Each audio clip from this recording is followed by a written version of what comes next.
Une source d'énergie qui répond à vos exigences. Un site animé par la passion, guidé par la technovation. Disponible uniquement chez Batimax ou sur le site web www.batimax-mata.com. Vous présente Nivavo. 5G Batelma, des actualités unies, dynamiques et renversantes dans le journal TV.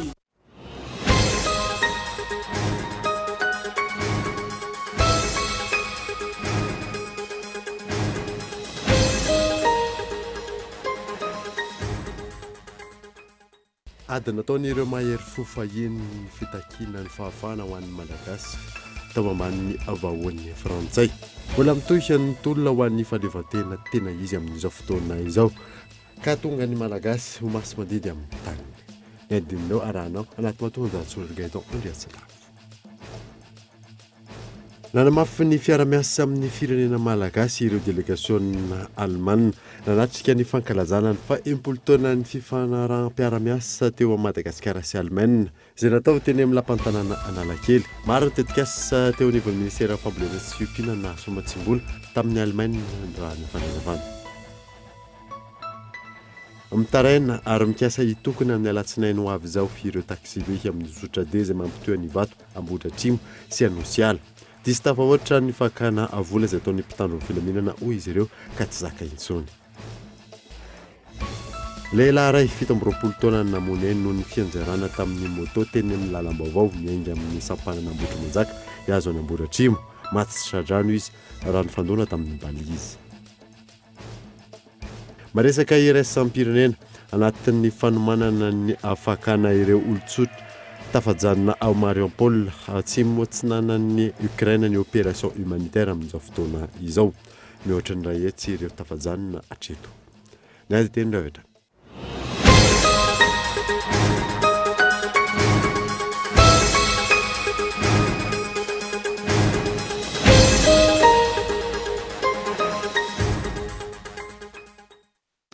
Finaritra toko lasy toko avy fotoana vaovao eto amin'ny École TV manazanao ary anaraka izany hatramin'ny farany. Anomboantsika ny vaovao dia ady nataon'ireo mahery fofahiny ny fitakiana ny fahafahana ho an'ny malagasy teo ambany vahoan'ny frantsay. Mbola mitonitolona ho an'ny tena fahaleovantena amin'izao fotoana izao ka ahatonga ny malagasy ho masy mandindy amin'ny taniny gaitao andriatsilavo. Ny talata ho avy zao no fahatsiarovana ny 570 taona ireo mahery folo avy tamin'ny fitiavan-tanindrazana nitaky ny fahafahana ho an'ny malagasy teo ambany vahoan'ny frantsay. 570 taona aty aorina raha ny zava-misy mbola ianantsika hatramin'izao ny fanjakazakan'ireo teratany vahiny. Maro ireo malagasy voaroaka amin'ny tany noho ny fijerena tombontsoa manokana nahazo laka teto amintsika hatramin'izay. Miezaka mamerina ny fahaleovanteny Madagasikara hatr'izay ka hatramin'izao. Tanjona ny hoe an'ny malagasy ny tany ka ho masy mandidy amin'ny tany ny malagasy. Isan'izany ohatra ny ady amerenana ireo nosy manodidina.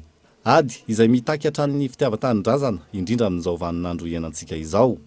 Ilaina ny mampiroborobo ny maha-malagasy ka hifototra amin'ny fihavanana sy ny fifankatiavana eo amin'ny samy mpiaramonina, mpiray fokotany, mpiray finoana, mpiray faritra sy fokony aviana ary eo amin'ny maha-mpiray tanindrazana.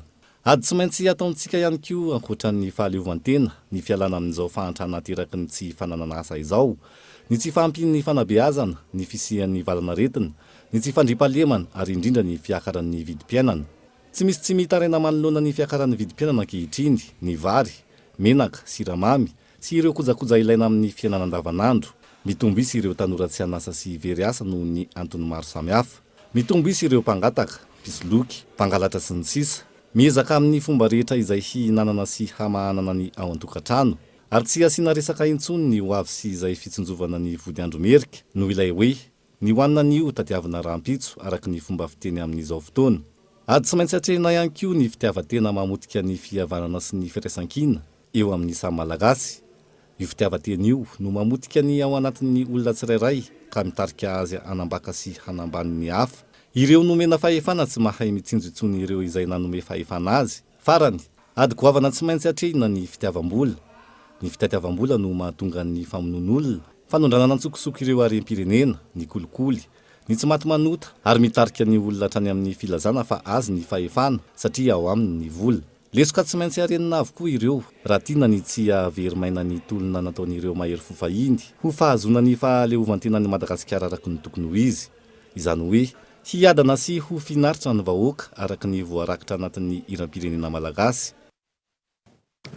Nanamafy ny fiara-miasa amin'ny firenena malagasy ireo délégation Allemagne nanatrika ny fankalazana ny fa-impolo ny fiara-miasa teo Madagasikara sy Allemagne izay natao teny amin'ny lapantanana Analakely. Maro ny tetikasa teo anivon'ny ministera ny fambolena sy ny fiompiana na soamatsimboly avy amin'ny Allemagne raha ny fanazavany ilarana efso. Isan'ny manambetsaka ny Madagasikara raha amin'ny lafiny fampandrosoana amin'ny sehatra maro ny firenena Allemagne ka ananamafy izany ny ministra ny fambolena sy ny fiompiana nandritra ny hetsika fankalazana ny fa-impolo taona ny fifanarahanam-piara-miasa teo amin'ny firenena malagasy sy ny firenena Allemagne izay natao teny amin'ny lapan'ny tanàna Analakely. Raha teo amin'ny tontolo ny fambolena sy ny fiompiana efa maro hoy ny ministra ny tetikasa ny arahan'ny firenena Allemagne tamin'ny firenena malagasy. Malagasy dia miara-miasa amin'ny firenena Allemagne amin'ny alalan'ireo famatsiana tetikasa maromaro eto amintsika ary azo ambara dia ny melo fa tena mahavelom-bolo satria tena misy vokany tsara avokoa ireo tetikasa izay arahantsika amin'ny firenena Allemagne na ny GIZ na ny WWHF sy ny ireo ratsamangaika izay miaraka miasa aminy. Azo singanina amin'izany le tetikasa atao hoe Prada. Io dia miasa amin'ny CAP ariny na ny chaîne de valeur maromaro any amin'ny faritra atsimo sy atsimo atsana ao anatin'izany ny vanille ao anatin'izany kafe. Tetikasa lehibe notoana ny firenena Allemagne ny fampiroboroboana ny sehatra ny fambolena eto Madagasikara ka nisitraka izany ireo mpamboly izay nahazo ny karatra mahamatsianina azy ireo. Ary enitsika teo fa manampy antsika koa izy amin'izay sehatra ny hoe bonne gouvernance amin'ny sehatry ny fanatoloana any amin'ny any ambanivolo ary efa nambaranay teo moa fa anisan'ny zareo ireo voalohany niaraka niasa tamintsika malagasy amin'ny lay fametrahana ny karatsy ny mpamokatra amin'ilay fametrahana lay dokany mora ho an'ny mpamokatra. Izy ireo tena tonga dia resy lahatra amin'ny zany initiative présidentielle zany nametrahana an'ireo dokany mora ho an'ny mpamokatra ary iroso amin'ny fanamaronana zany eto amin'ny tany sy firenentsika mba hahafahandreo tantsaha mahazo vokatra sady tsara nefa amin'ny vidiny mirary ary ahafahana mampitombo ny tambokatra. Tsy hijanona amin'izao hafa anatsara sy hanampy amin'ny firenena malagasy hatrany ny firenena Allemagne amin'ny sehatry ny fampandrosoana amin'ny sehatra maro. Tontolon'ny fitaterana kosa indray dia roso amin'ny fitokonana ny fikambanan'ny taxi Antananarivo renivohitra. Raha tsy misy ny fandraisana andraikitra avy amin'ny commune mahakasika ny taxi moto, manome 12 andro ny fiadidinan'ny tanàna izy ireo. Henri Florian. Metohy mihenjandro ny tady ankehitriny eo amin'ny ireo mpikambana ao anatin'ny FTAR na ny fikambanan'ny taxi Antananarivo renivohitra sy ireo mivondrona ao anatin'ny taxi moto izay samy miasa ho an'ny fitateram-bahoaka avokoa. Ny taxi moto izay nandraisan'ny filan-kevitra teo anivon'ny conseil municipal fa tsy azo ekena ny fiasany. Nateo aza izany mbola mitohy manao ny asiny hatrany ireo taxi moto ireo amin'izao fotoana izao. Manoloana eo nanao fanambarana tamin'ity androany ity ny teo anivon'ny FTAR ary nanambara fa iroso amin'ny fitokonana fobe izy ireo raha tsy misy ny fandraisana andraikitra ataon'ny commune mahakasika izay taxi moto izay. 12 andro no nomena izy ireo amahana ity olana ity. Fahatsapana fivadiam-pitokisana sy famitena kitsirano ny asana taxia ville eto Antananarivo dia takinay ny anesorana takinay ny anesoran'ny filoham-pirenena ben'ny tanàna Antananarivo. Zay efa voaporo fa sady nandika lalàna rahateo etsy an-daniny raha tsy misy ny fandraisana andraikitra entitra amin'ireo taxi moto ireo dia tsisy antom-pataly tsony zay taxi. Fa noho izany dia mame ultimatum 12 andro zay iandro mivaly teny avy amin'ny ben'ny tanàna Antananarivo sy amin'ny filoham-pirenena raha tsy misy zany dia iroso ao anatin'ny fitokonam-be zay. Ankoatra io mampitarana azy ireo ihany koa ny mahakasika ny vola lain'ny commune sy ny efikatsoa ny fanamboarana licence numérique. Nampiarina taminay ny fanasaziana izay mitetina roa tapitrisa ariary nampanantenany zahay fa ho ataony lisansa numerika zay vita ao anatin'ny ray andro rehefa tonga ny teo amin'ny 3,000 dia nijanony zany lisansa numerika zany ankehitriny tao anatin'ny herintaona taratasy kely zay tsy fantatra tsisy soratra lisansa tsisy soratra inona zay hoentinay miasa ka rehefa tonga teny amin'ny boribory tamin'ny fahenina zay andony patante dia niteny le tao hoe tsisy tompoko mahafataranay fa lisansy ty zavatra ty entina mandonany ao amin'ny fitondrany zany koa mangataka zay ankehitriny mba hijerevana mahakasika an'ireo lisansa tokony ho vita ao anatin'ny ray andro sy vita tao anatin'ny herintaona ireo anasana araka izany ny metesia ny fionana eo amin'ny tompon'andraikitra onivy ny commune sy ireto mpitondra taxi ireto entina hijereva-mba olana mahakasika izay olana misy izao mitaraina ary mikasa hitokona ihany koa ny alatsinainy izao ny taxi be amin'ny zotra de zay mampitoy Ivato Ambohidratrimo Asia Nosiala disy tafa ohatra ny fakana vola izay ataon'ny mpitandro filaminana hoy izy ireo ka tsy zaka intsoloka eto andretsilava isy ny fitokonana nataon'ireo mpitatitra amin'ny zotra de ny alatsinainy 20 martsa ho avy izao no ny fanasaziana diso tafahoatra ataon'ny mpitandro filaminana sy ny fakana sary amin'ny tambazotra FB io no trakta miparitaka eny amin'ireo mpitatitra chauffeur sy receveur ny zotra de amin'izao fotoana voalohany indrindra aloha dia zay koa dia isan'ny taitra ary isan'ny alahelo amin'izao zavatra satria tsy nisy dinika mihitsy hoe mba nafanantonana anay iarahana amakafaka any hoe anokrevy amin'ny alatsinainy raha ny fanadedena natao no ny fakana vola matetika amin'ireo mpitatitra no mahatonga azy ireo ikasa hanao fitokonana iray alina ariary no alain'ny polisy indrindra ao amin'ny 6e arrondissement izay mampitaraina ireo mpitatitra izy ity zany dia fitaraina zany eo amin'ny polisy eo amin'ny 6e zay mivoaka zay fitaraina mpitatitra zany satria amin'ny 4 maraina dia efa mivoaka eo zany ny polisy eo amin'ny 6e arrondissement dia na amin'ny 4 maraina dia misy moa sendra milatsaka kely mikasibosiny chauffeur na ny receveur na ny visueur koa tsy mipetaka kely dia tonga dia efa saziny zareo zany le tomobile dia zay mba mangatany mba tokony isy mamperitreritra ihany mba raisin'ny polisy zany amin'le fanasaziana fa tsy dia hoe ho saziana foana le tomobile mampikaikaiky ampitatra dia zavatra zay satria vola alaina amin'izany ko tsy atao forera koa le tomobile zay tsy mandara hoe atao forera le tomobile fa ataovana ohatran'ny karazana hoe corruption zany le izy tonga dia tsorina eto tsy ny coopérative koa na mpiara-pitaterana manakarama polisy fa ny fanjakana manakarama polisy fa reo fitaovam-pitaterana zany dia atao fitadiavam-bola zay ny tena maro atao fitadiavam-bola zany amin'ny mpitandro filaminana ankoatra ny fampitsarana ny fakana vola diso tafahoatra amin'ny mpitatitra angatana izy ireo ihany koa ny amerenana ny seza avivoany na nisy trapotin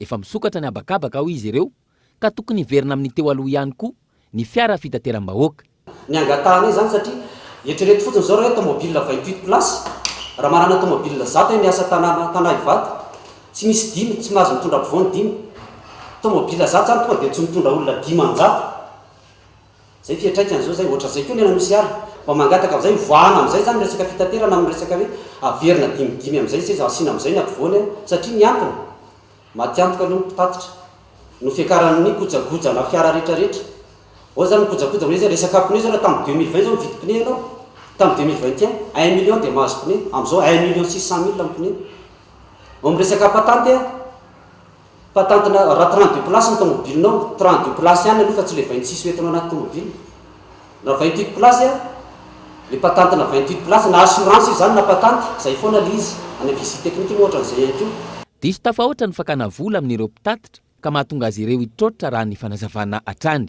fanjakana koa ndraindray ny sur terrain diso tafahoatra loatra le zavatra atao dia anisan'ny zavatra mitsetsitra ny mpitatitra zay ary farany dia mideborde mpitatitra lasa tsy tonga any amin'ny farany tsy tonga reo satria matiantoka anentsika andreo mpitsetsitra be deaibe reo misy mitsetsitra be deaibe loatra dia zay ngambany hoe aleo samy misy plaque banque ny tsirairay avy mpitatitra mpandeha fanjakana dia mba ataontsika mahafinaritra tokony isy ambiansa zany eny amin'ny fitaterana manomboka zao hoe tena afapo mpandeha mahazo vola mpitatitra tsara ny fitatana nataony ny fanjakana nanazava ireto tompona andraikitra eo anivon'ny coopérativa ireto fa efa nisy ny fampidiniana sy ny sazy apetraka ho an'ireo taxi be mihodina andalana mampitaraina ny mpanjifa efa misy ihany koa ny fepetra ho raisina mahakasika ireo mpitandro filaminana maka vola amin'ireo mpitatitra ka mamela azy ireo iodina andalana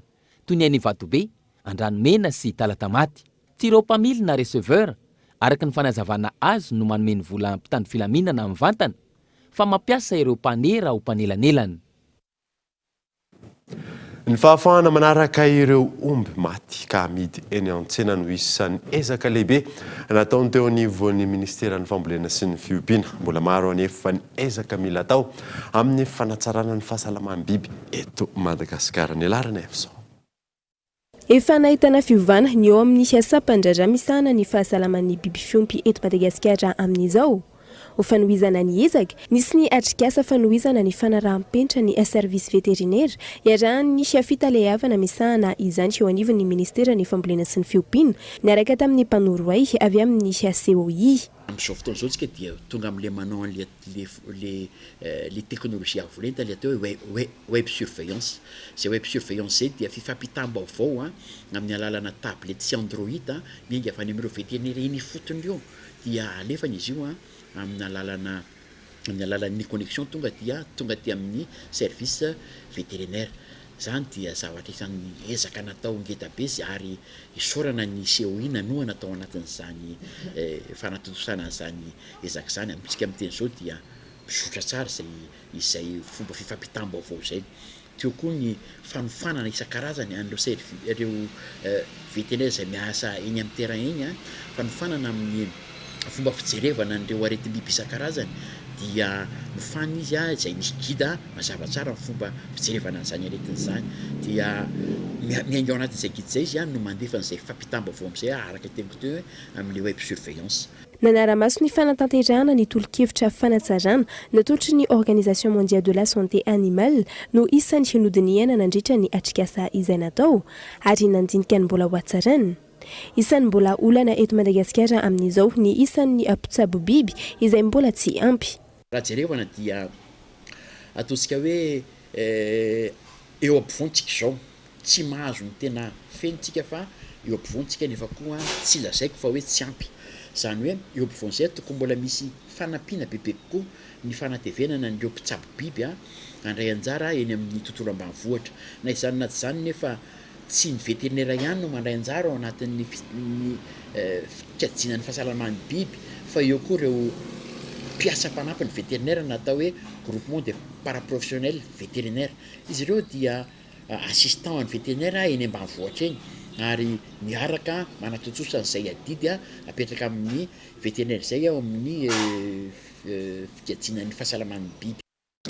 Zay ny fahasalaman'ny biby fa fahasalaman'olombelona kosa indray dia raha ny antotanisa avy amin'ny Ministeran'ny Fahasalamam-bahoaka tato anatin'ny herinandro zay dia olona 4 no fantatra fa namony ainy ary raiky amin'ny 20 ireo olona voamarina fa mitondra ny valinaretina COVID-19 ka teto amin'ny faritra Nalamanga avokoa ny fitopolo tamin'ireo tranga vaovao ireo. 5 kosa ny sitrana Soamantsara, 20 ireo mbola ao anatin'ny forme grave.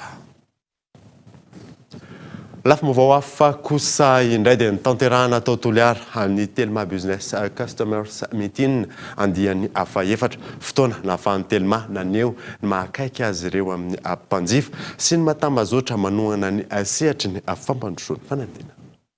Telma mpanohana ara-teknôlôjia ireo sehatra ara-ekônomika eto amin'ny faritra Atsimo andrefana. Io no loha hevitra nentin'ny fianakaviam-ben'ny Telma Madagasikara nanamariana ny Telma Business Customers Meeting andiany faha-4 izay natao teto Toliara. Ity fotoana ity no nanehoan'ny fianakaviam-ben'ny Telma fa eo akaiky ny mpanjifa hatrany izy ireo ary miezaka manomeny tsara hatrany. Nasongadiny tale generalin'ny Telma Madagasikara Patrick Pizal Hamid nandritra ity hetsika ity fa isan'ny tambazotra manohana eo amin'ny sehatry ny fampandrosoana ho an'ny champandraharaha miankina sy tsy miankina amin'ny fanjakana indrindra fa ireo mpandraharaha ara-toe-karena ny orinasa. Mitana ny larana voalohany eo amin'ny sehatry ny télécommunication Telma araka ny nambarany tale generaly hatrany.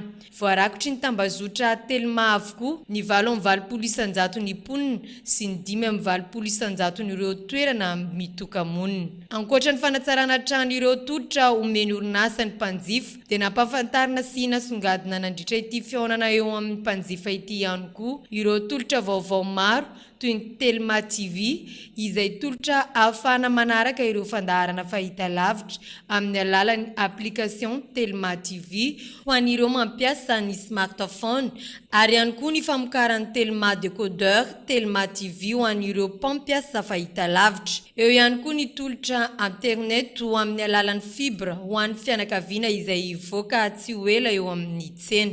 Vahiny manakaja maro solotena mpanjakana mpitantana orinasa sy avy amin'ny sehatra maro samihafa no tonga nanome voninahitra ny lanonana. Ireo rehetra ireo izay noravana seho sehatra ara-kolotsaina avy aty amin'ny faritra Antsimo.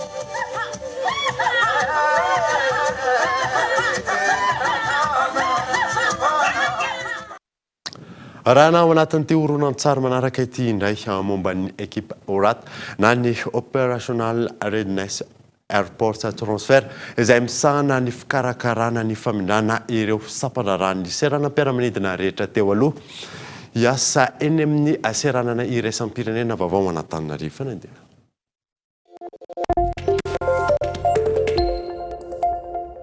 Ni ORAT na Operational Readiness Airport Transfer de direction anankiray nanomana ny fisokafana ity terminal vaovao ity sivy mianadahy izahay no nandrafitra izany.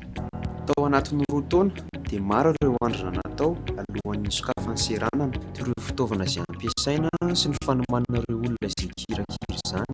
Nahafahana ihany koa nanatsara ny fandrindrana ny fomba fandraisana ireo mpandeha amin'ireo dingana sy lalina rehetra lalovana mba hanomezana fahafahampoan'ireo mpanjifa. Amin'ny mahaseranana vaovao ity toerana ity dia ny fitaovana izay ampiasaina ato dia manaraka ny kiafarany sy ny fenitra iraisam-pirenena. Noho izany dia tsapa fa nanasatra ny fampiofanana amin'ny fikirakirana sy ny fanazarana ireo mpiasa ahafehy ireo fitaovana vaovao ireo.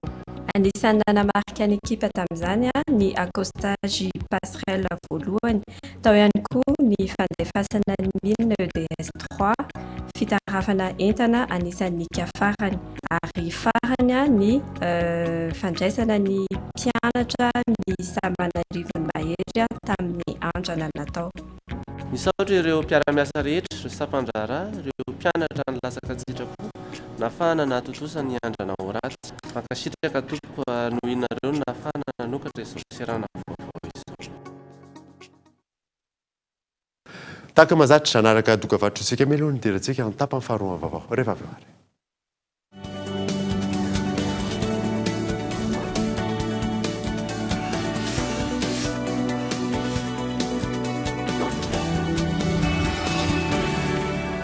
Vivez des moments plus forts. Suivez vos émissions préférées sur votre smartphone. Maintenant, c'est possible. Achète ton smartphone, gagne des bonus et Telma TV gratuitement. Telma TV, ça fit tsucha malagas.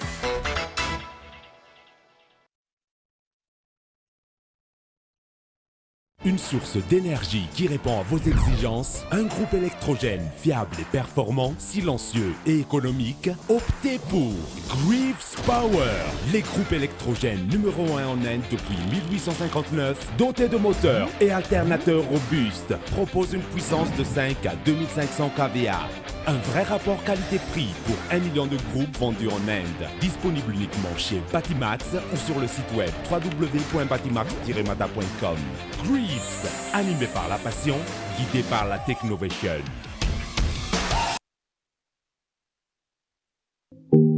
Andao izany Madagasikara, ny ministera ny fizahantany sy ny ofisy pirenena momba ny fizahantany dia manolotra antsika ny andiany fahadimy amin'ny hetsika tsenabe ny fizahantany izay ho tontosana ny 1 Martsa 2 Aprily 2022 avy izao eny amin'ny gara Sorano Analakely.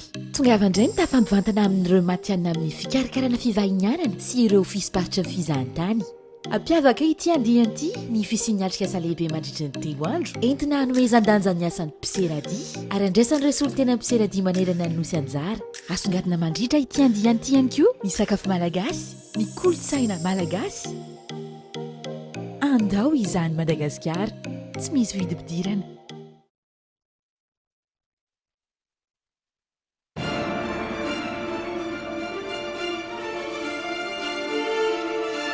Le meilleur cadeau de Pâques et le meilleur divertissement à offrir à vos proches, c'est Canal+. Et Oui, vous n'en croirez pas vos œufs. Profitez du décodeur avec bouquet Access inclus à seulement 50 000 largars. En plus, les kits et l'installation sont offerts. Alors, qu'attendez-vous? Offre valable seulement du 18 mars au 17 avril 2022. Rendez-vous en boutique et point de vente agréé Canal+.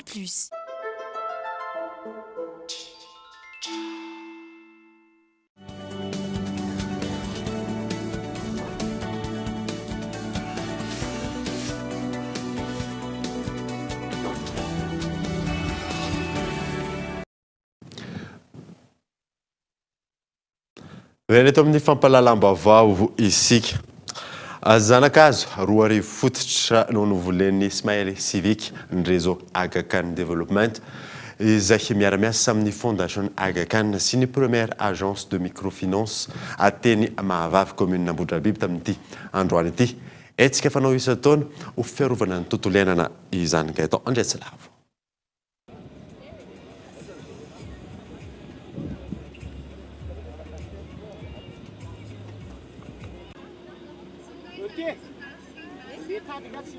Tahaka ny fanao isan-taona amin'ny fandraisana anjara sy fandraisana andraikitra amin'ny fiarovana ny tontolo iainana. Zanakazo 2 arivo novolena tamina tany telekotara teny Mahavavy, kaominina Ambohidrabiby androany. Fambolekazo no tanterahin'ny Ismaël Civique, ny réseau Aga Khan Développement izay miara-miasa amin'ny fondation Aga Khan sy ny première agence de microfinance. Tsy mijanona amin'ny fambolena fotsiny ihany ny hetsika tahaka izao, manara-maso ireo hazo novolena ihany koa izy ireo.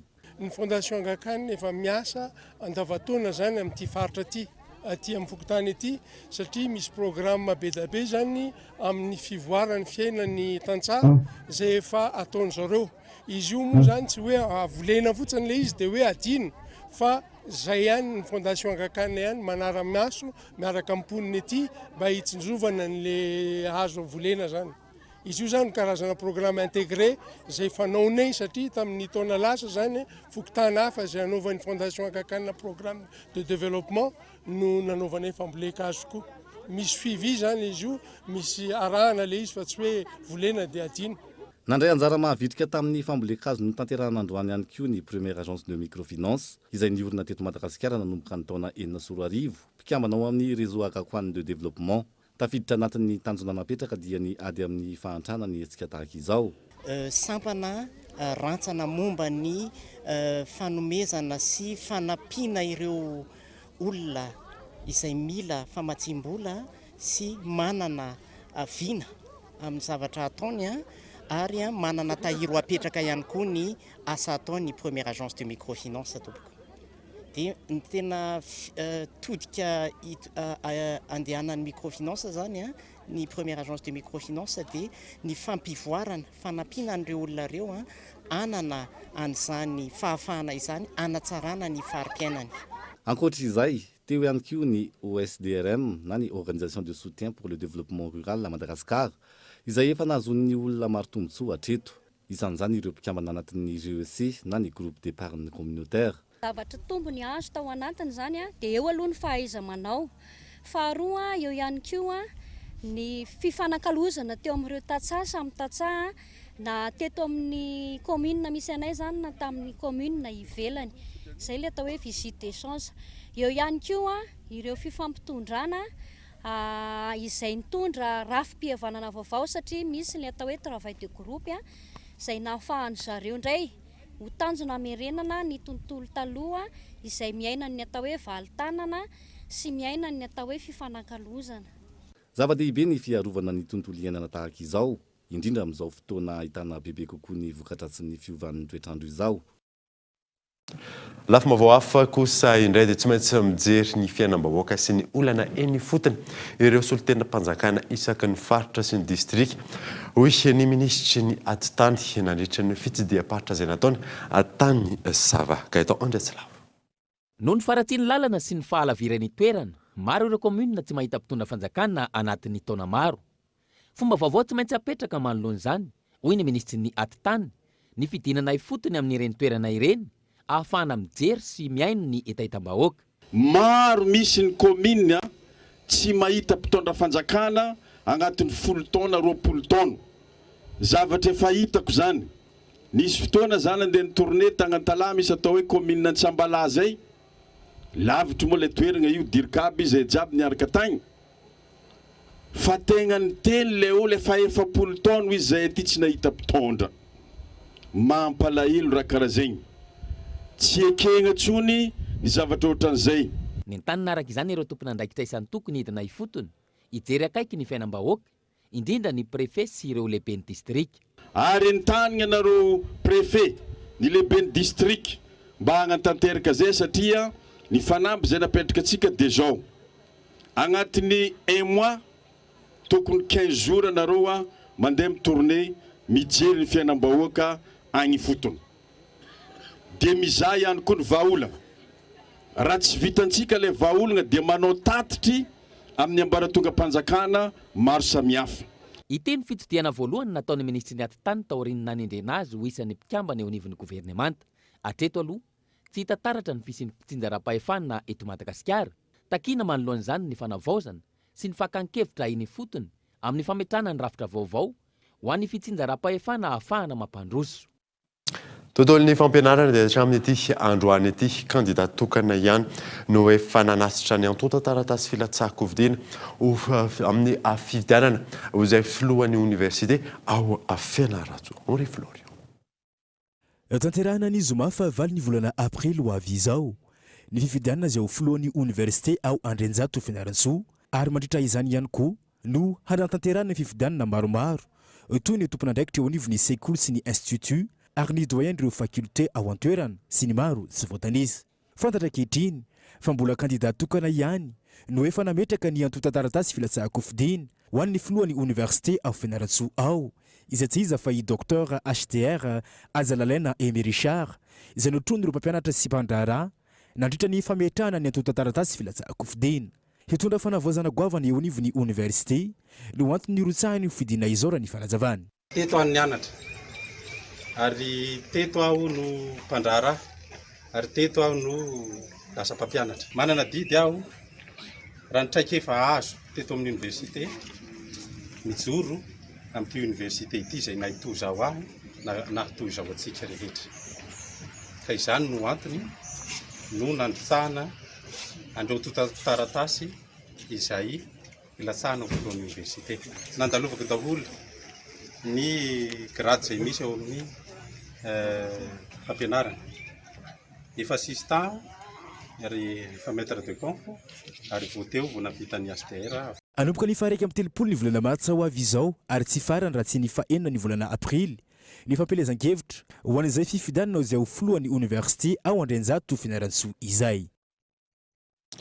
Fampianatra ho zandary misy 560 no raisina amin'ny ity taona ity raha toa 460 zany teo aloha ahafahana mampitombo isa ireo zandary eto Madagasikara ireo sonina amin'ny filaminana sy ny fandriam-pahalemana izany raha ny fanazavana Gaëtan Andriatsala.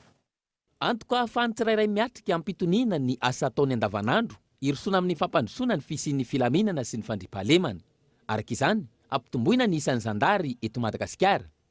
Raha toa 460 izany teo aloha napiakarina ho 560 manomboka amin'ity taona 2024 ity. Izany fampitomboana ny isan'ny zandary zany dia anamafisana trany ny ady amin'ny tsy fandriam-pahalemana, ny ady amin'izay mety misy ny korotana. Ka noho izany dia nahazo fahafaham-po zany arak'izay tratra ireo olom-boafidy zay tsy mitsahatra ny mangataka ny anorenana ny toby eny anivon'ny toerana misy azy ireny. Tafiditra anatin'ny fanapariana ireo tobo manerana ny nosy ny fampitomboana isan'ny zandary raha ny fanazavana hatrany. Ny compagnie zany isaky ny district zany dia tokony misy compagnie. Isaky ny commune rurale dia tokony misy tobi-paritra na lay antsointsika hoe brigady. Dia eo ihany koa zany tao anatin'ny taona vitivity zay dia efa teo ihany koa ny fananganana an'ireo nouvelles unités any amin'ny faritra mena zany dia ny CSAO. Dia eo koa eny amin'ny lalam-pirenena route nationale ny fananganana ny BRS. Ka ireo toby rehetrarehetra ireo dia mila zandary avokoa. Misokatra araka izany ny fisoratana anarana ho an'ireo zatovolahy sy zatovovavy mahafeno ny fepetra ka hiditra ho zandary. Ny 17 ny volana May ho avy izao amin'ny 10:00 no fotoana farany andraisana eny antota taratasy ahafahana misoratra anarana amin'ny fananana. Tsy ekena fibodonana ataon'ny orinasa hoy ireo syndicat mpiasan'ny fanalamanga nandritra ireo fambolekaz ny tanterahan'izy ireo na eo aza ny fitakina ao anatin'ny fandrindrana ny manaro adalàna ny andaminana izany ho ny mpitatana ny orinasa. Gaëtan Andriatsilavatra. Velarantany mirefy 2 hektara no efa natokany fitondram-panjakana ho tantanan'ny orinasa fanalamanga saingy bodoan'olo tokana ny ankamaroany amin'izy ireo. Arak'izany, nilaza ny syndicat misa 3 ivondronan'ny mpiasa ny orinasa fanalamanga fa hiady mafy amerenana ny tany amin'ny orinasa ary manoana ny ezaka atao amerenana ny lazan'ny orinasa amin'ny fambolekazo. Ny tany no antoka mame zay hoe sehatra zay mampiroborobo ny ala zay koa eto zahay syndicat izay ivondronan'ny mpiasa atao amin'ny orinasa fanalamanga dia tsy manaiky ny fibodonan'ny tanin'orinasa fanalamanga ny fanaovana tantely afadrakotra zany tanin'orinasa fanalamanga zany. Faharoa izay mpiasa mivondrona anatin'ny syndicat zay nilazaiko teo aloha dia manohana manontolo ny tanjona ezaka fampandrosoana rehetra amin'izany atao hoe fandrakofana ala ny 2 hektara zay eritreretin'ny tale général n'orinasa fanalamanga izy. Nandritry ny andro iraisam-pirenena natokana ho an'ny ala no tanterahana tao Antsironala nanamafy ny solombavambahoaka ny Madagasikara voafety tao Ambatondrazaka filohany vao miaran'ny tontolo iainany eo anivon'ny anteny meram-pirenena ny tokony arovana ny tany volen'ny orinasa. PDB ny tarenan'ny orinasa fanalamanga amin'ny resaka alatra tany atao amin'ny PRRM fanalamanga izay dia miady mafy ary fanampy ny amin'ny orinasa fanalamanga mba amerianana zay tany fanalamanga zay ho an'ny orinasa fanalamanga. Na eo aza izany nambaran'ny mpitantana fa ao anatin'ny fandrindrana manara-dalàna sy mitinjo ny fihavanana ho an'ny mponina mivelona ao anatin'ny faritrala no andaminana ity resaka fananany tany ao anatin'ny faritrala ny orinasa fanalamanga ity.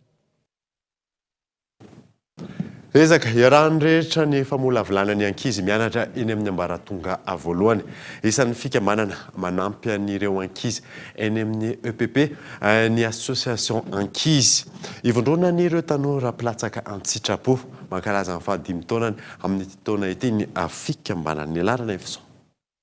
Manana zo anana fampivelarana feno toy ny ankizy rehetra ny ankizy mianatra eny amin'ny sekoly ambarantonga voalohany ho fanampiana ireo ankizy mianatra eny amin'ny EPP izay zanak'olona sahira na ny akamarony misy ny hetsika fampianarana ataon'ny tanora mpikambana ao anatin'ny fikambanana ankizy isaky ny asabotsy maraina eny amin'ny EPP. Atao mandritra izany ny fampivelarana amin'ny mahaolona ny fahalalam-pomba ny fiarovana ny tontolo iainana sy ny fianarana ny teny anglisy sy ny frantsay. Velatra be moa zay satria tao anatin'izay 5 taona izay dia raha ny angateny amin'ny EPP Nosopatana izay dia izao zay efa toko efa kelitra dia ofeninay Madagasikara ary miprotsaka atao amin'ny ankizy dia efa 500 mihoatra ary ny ankizy ny sitraka ny hetsika dia efa 5,000 sy ray alina amin'izao. Amin'ny ity zany hetsika fa 5 taona ity dia mbola ezaka mirotsaka tanteraka zany anatin'ny fiarahamonina ary tanora marobe no miaraka hoe mirotsaka aminay manao leza Antsitrapo. Dia amin'ity taona ity amin'ny mety hoe volana Jolay zany no ivon'ny fanatanterahana ny hetsika ary mbola angatanay fanohanana satria sarotra ny manao ny hetsika hoe Antsitrapo nefa tena hoe mila fanohanana samy malagasy satria izay no maharesy lahatra hoe rehefa malagasy zany miaraka hoe manao hetsika dia mety ny zavatra le atao. Mandritra ny fampianarana misy ny fikajiana ny tontolo iainana aka ampianarana ny ankizy mandritra izany ny fanodinana ny fako mba ho azo ampiasaina indray. Environnement anatiny matetika ny ankizy ampianarana manao recyclage partiran'izay zavatra ananana hoe apetana izy ohatra zavatra efa afaka arinareo inona ny afaka novanan'io a partir ny gazety, taratasy, kapoka, plastika dia tonga ry zareo sady manita-kevitra ihany izy amin'ilay izy no mahita mamoaka zavatra vaovao ohatra ny à partir des déchets je crée des bouquets a partir ny fako izy zany mamorona ohatra ny fitaom-boninkazo amin'ilay izy dia efa zarina sy ampianarina aminazy zany hoe tsy hoariana daholo ny zavatra rehetra fa afaka avadika ihany koa anisan'ilay ao anatin'ny hetsika ao anatin'ny fikajiana ny tontolo iainana. Nahitana vokatra tsara ihany koa ny fanaovana ny bibliobus izay manintona ny ankizy hamaky boky indray indrindra eny amin'ireo faritra iva raha ny fanazavana. Mahaliana be ny ankizy ny bible bus satria tena toko hoe raha eny amin'ny toerana zay hoe zatra manao ety tsisy kilalao na hetsika ohatry zany rehefa tonga zay ny larobia sy ny sabotsy maraina dia feno ankizy io bible bus ary afaka jerena eny anosy be moa zany zany hetsika zany hoe rehefa manao hetsika eny ankizy dia vao mahita an'ilay fiara dia hoe bible bus. Amin'ny tsy taona ity no ankalaza ny fahadimy taona ny fikambanana ankizy. Androany no nisy fiarana tamin'ireo solotena ny ankizy tany amin'ny EPP sy ireo tanora mpilatsaka an-tsitrapo. Lafa vao afa kosa indray dia lehilahy iray 17 taona no namony ainy no ny fianjarana tamin'ny moto ateny amin'ny lalam-baovao miainga eo amin'ny sampanana Ambohitrimanjaka hiazo any Ambohidratrimo maty tsy tradrano ny lehilahy rehefa ndona tamin'ny balizika eto Andriatsilava. Tokony ho tamin'ny rora sasany ny tolakandro teo no nitrangany loza teto amin'ity lalam-baovao miainga avy eto amin'ny sampanana Ambohitrimanjaka hiazo any Ambohidratrimo ity. Raha ny hita tena toerana vaky ny lohany ary nitona tamin'ny balizy ny vatany vao tafajanony. Ny moto mbola nanohy hatrany amin'ny 50 metatra ny ala lay nitondra azy. Balizy fahaefatra vao nahavoatazona ilay lehilahy. Ny balizy voalohany tapaka raha voadonan'ilay moto. Ny balizy faharoa afaka ny alan'ilay mpamily. Ny balizy fahatelo niongotra hatramin'ny fotony. Ary ny balizy fahaefatra ity ny fandona tamin'ilay mpitondra moto ka nahatonga azy ho faty tsy tradrano ity.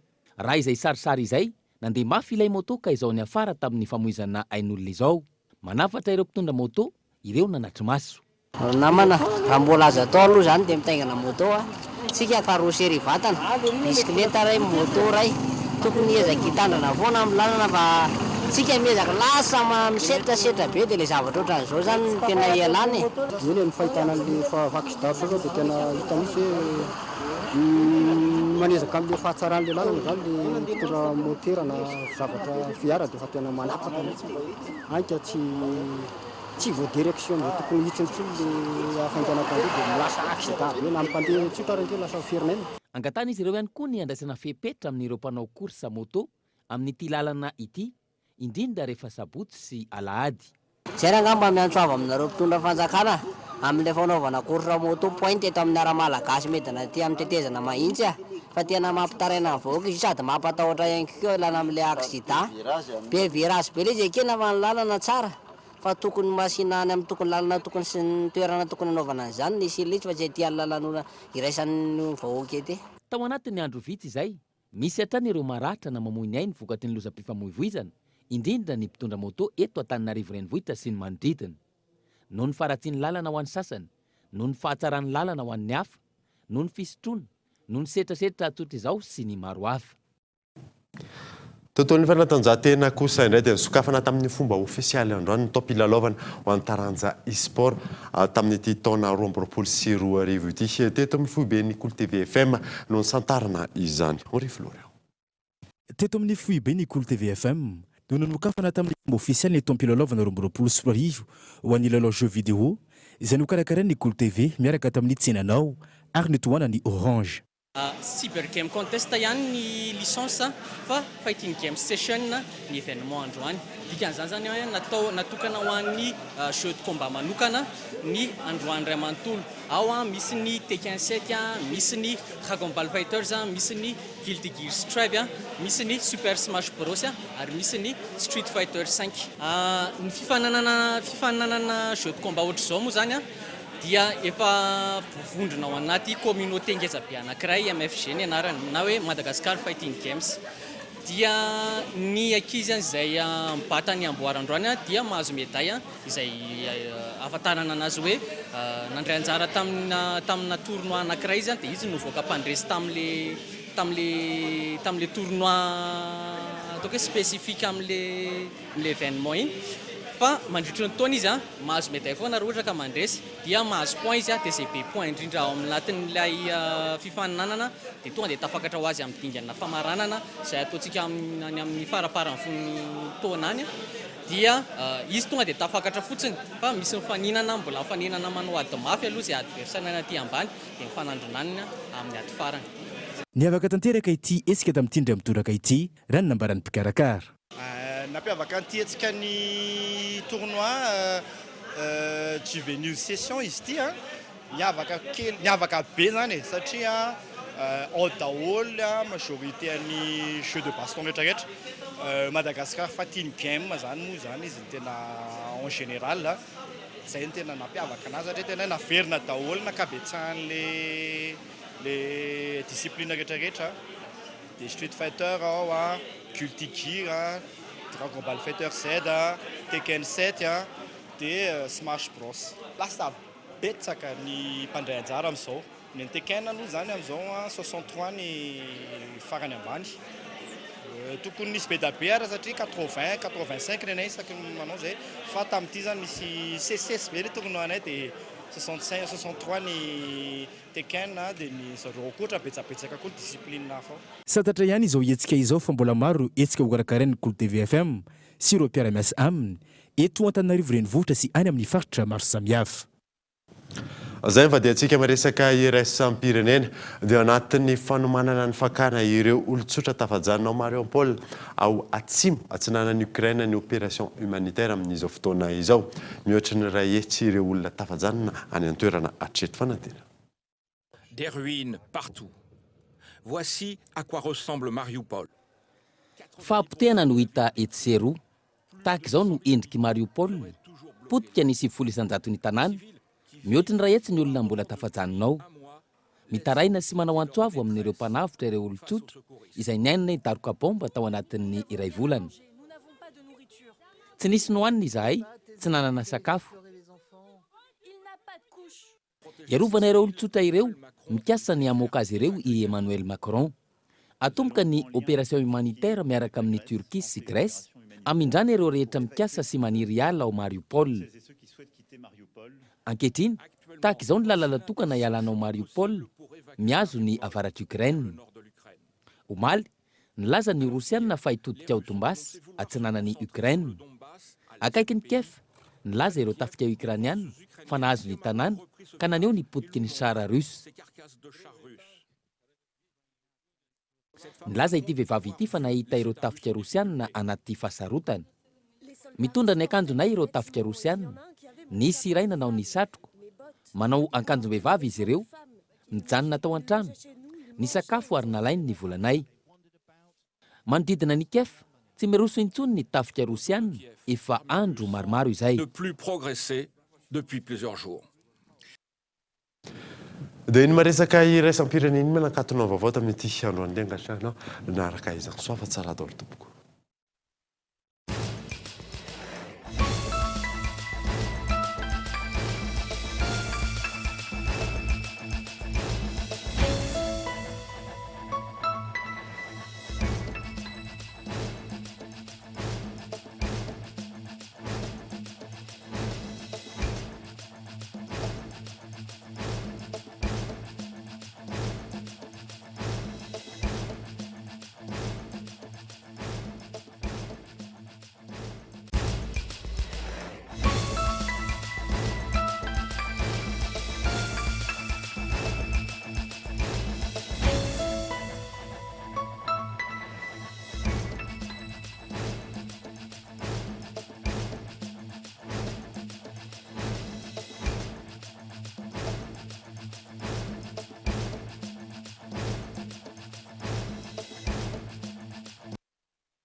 Une source d'énergie qui répond à vos exigences, animé par la passion, guidé par la technovation. Disponible uniquement chez Batimax ou sur le site web www.batimax-mada.com. Vous a présenté Nivavo. 5G Batelma, des actualités uniques, dynamiques et renversantes dans le journal TV.